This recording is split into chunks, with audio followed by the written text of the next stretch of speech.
Hey guys, Chris here, and I'm Ukrainian Canadian. Today is November 10th, 2024, and let's get to the news happening in Ukraine and Russia, shall we? Let's start with some positive news, and one coming from Russia. Always lovely to see Russian ammunition depots on fire, and today there was another Ukrainian UAV attack in Bryansk on a Russian ammunition depot. As you can see in the pictures, it appears that at the very least it was partially destroyed by the Ukrainians. It appears that this was the formerly known as the 120th Arsenal of the Main Missile and Artillery Directorate. So you guys can see that this ammunition depot was storing missiles and shells, very likely. And being that this was in Bryansk, this was definitely an ammunition depot that was supporting the Russians in Kursk for their counteroffensive. And we know that the Russians are definitely planning a large counteroffensive operation involving over 50,000 Russian and North Korean troops in the next few weeks to retake the territory, although it's not going to be as easy, especially now that this ammunition depot was destroyed partially by the Ukrainians. This will severely weaken their logistics and their weapons supply, of course. Also, the Ukrainians did a very symbolic UAV attack over the capital of Russia, Moscow.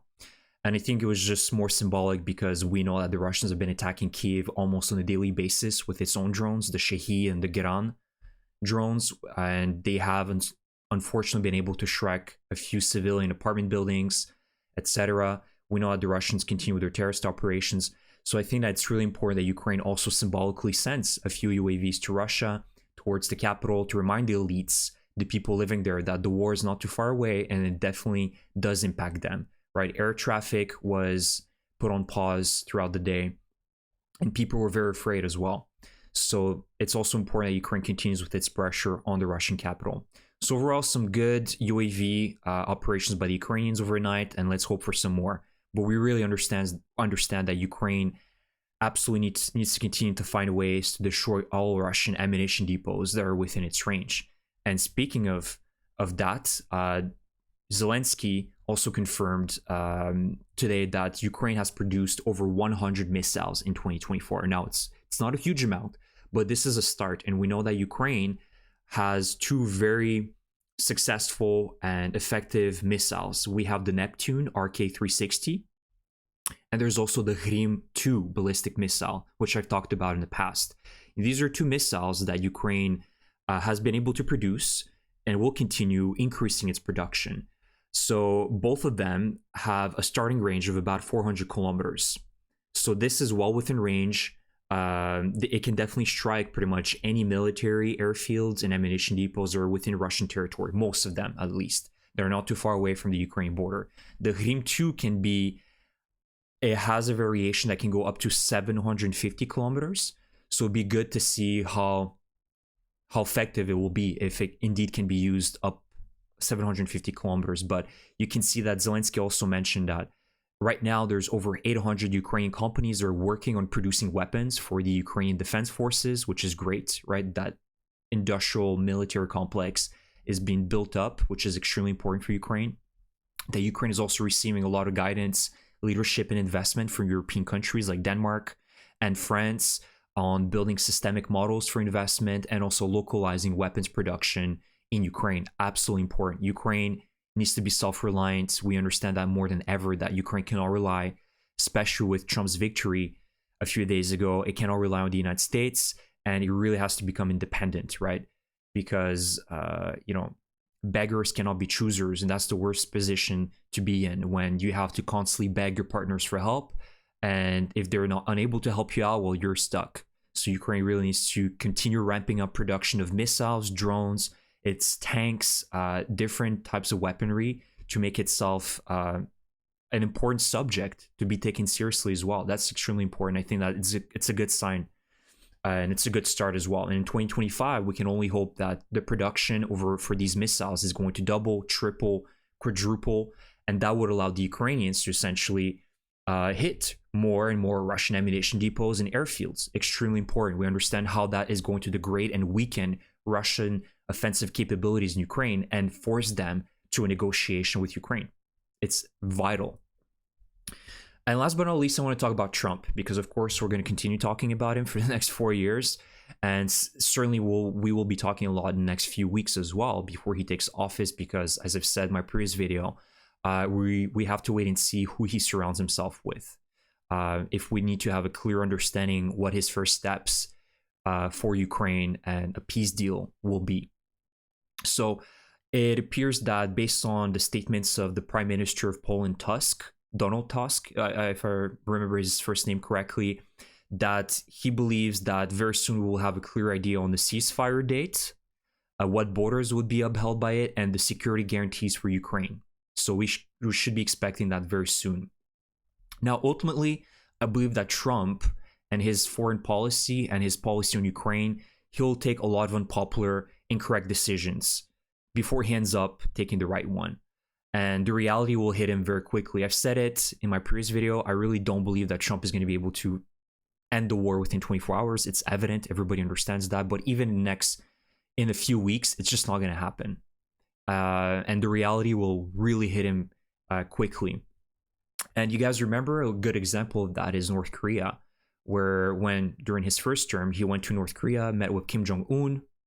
They held hands almost together. He said that the relations between North Korea and the United States were as good as ever, almost like he negotiated, a regime change, but nothing happened after, right? North Korea continued to be an aggressive and oppressive regime, and Trump simply forgot about it. He thought that he made a big deal, but there was no deal that was made.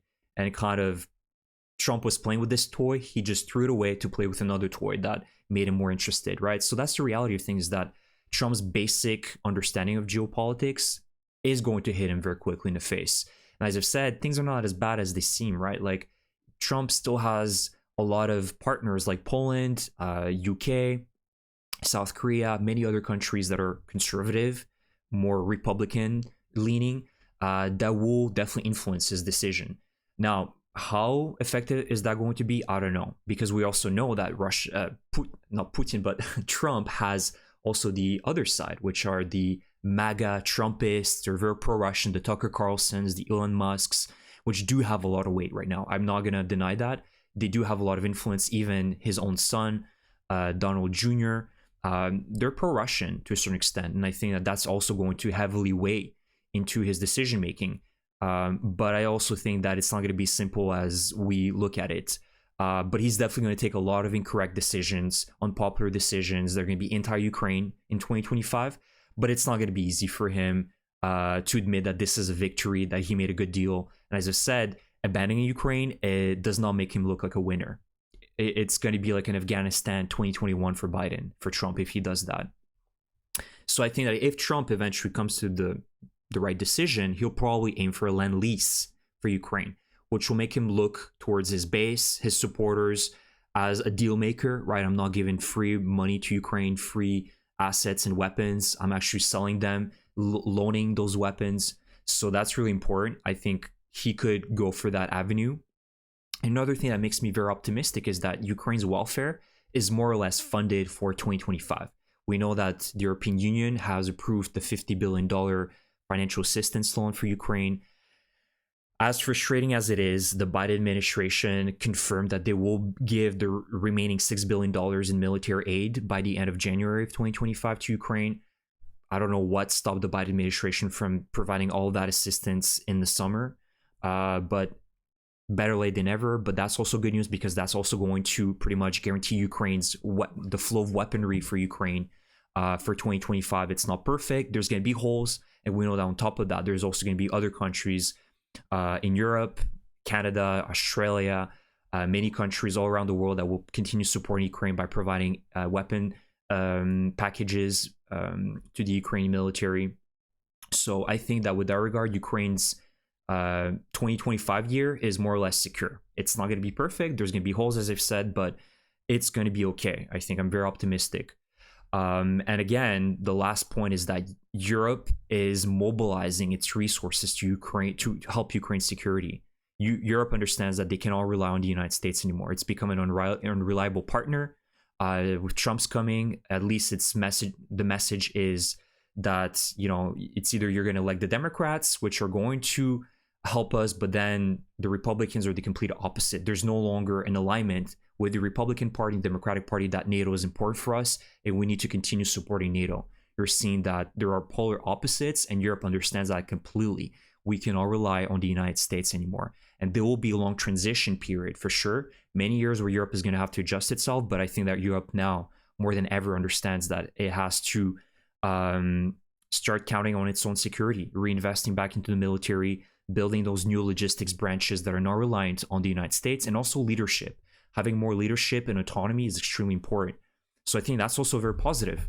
Let's face it, I kind of agree. You know, a taxpayer that's in Nevada, what does he care about what would he care about protecting the Baltics or Ukraine? Truly, it's probably selfish, but it's true. So I think that's really important that Europe starts taking its own security seriously, and we're seeing that.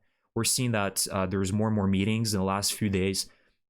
France, Germany, and Budapest, the UK met together. Lots of nations met in Budapest a few days ago, and they all for sure talked about the situation. They talked about how we can increase our strength and be more autonomous and not reliant on the United States.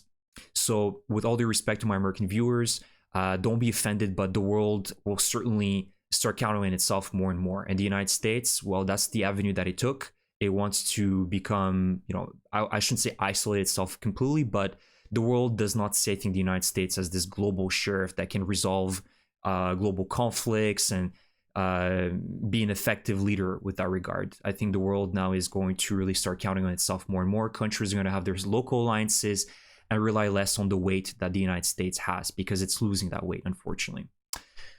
So thank you for watching my video. I hope you enjoyed my update. Let me know, guys, what you think about my comments on Trump, what's going to happen in the next few weeks. It's going to be very interesting, but I don't think it's the end of the world. And Ukraine definitely still has a lot of key alliances within Europe that are going to continue helping the Ukrainians. So thank you for watching. Slava Ukraini!